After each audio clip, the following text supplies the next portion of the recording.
বিসমিল্লাহির রহমানির রহিম। গত 15 তারিখে রাইতে জানেন এই আমির হামজা দুর্গাপুর, রাজশাহী দুর্গাপুরে এসেছিল। আমি অনেকে খোঁজ দিলাম কিন্তু মাঠ আপনাদেরকে দেখাইছি।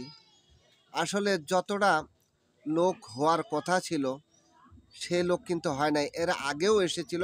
অনেকে বলছিল যে আগে যেরকম লোক হয়েছিল সেই তুলনা লোক হয় নাই। মাঠ ফাঁকা এরকম কথা শুনছি। যাই হোক আস্তে আস্তে মানুষ তাদেরকে বয়কট করেছে। এটা মনে রাখবেন।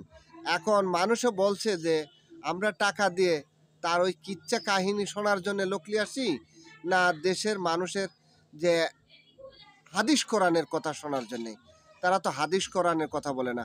ও কিভাবে জেল খাটছে, কিভাবে তাকে শাস্তি দিছে, সেই কথাবার্তা লোকজন টেকা দিয়ে এই মাঠে শুনতে হয়। এটা কিন্তু মানুষ কৃতজ্ঞতা জানাইছে। ধন্যবাদ।